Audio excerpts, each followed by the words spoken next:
היי, שמח לראות אתכם בשיעור השני של לימוד פייתון. בואו ניכנס לפייתון, נלחץ על קוד, נבחר פייתון ו-Create.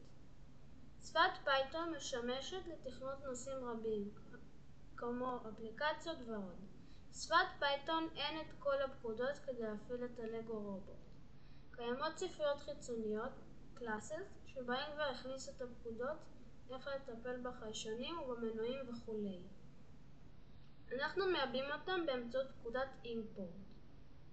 כשאתם פותחים את התוכנה, אתם רואים בארבע השורות הראשונות את ה-classes, שכבר הביאו אותם ובהם יש את הפקודות להפעלת הלגו במיינדסטורם.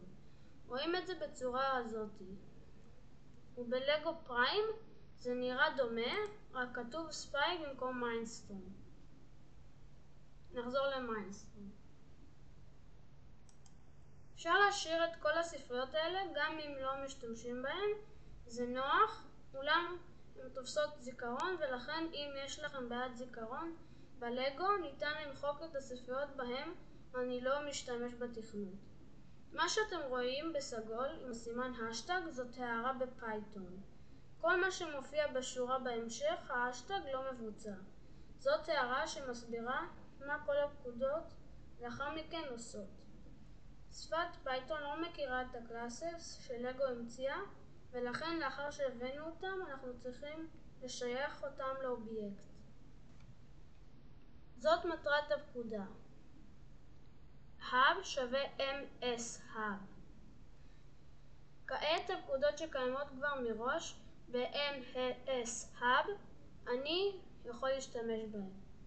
הפקודה הראשונה שנעשה זה שהhub יעשה צליל של ביט. וזאת הפקודה שאתם רואים.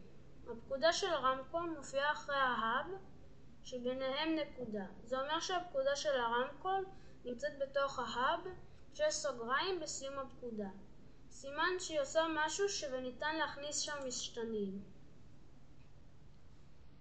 נראה עוד 3 פקודות של האב שבעזרתם ניתן ללחוץ על הכפתורים ולקבל צבעים שונים של נוריות הסטטוס וכן פרצוף שמח.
אל תשכחו להירשם לערוץ ולתת לייק ותגובה.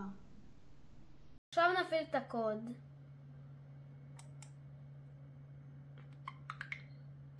עכשיו הוא עשה את הביפ, ואם אני לוחץ על כפתור ימני הוא יראה סמיילי שמח ואתה בסטטוס לייט כחול.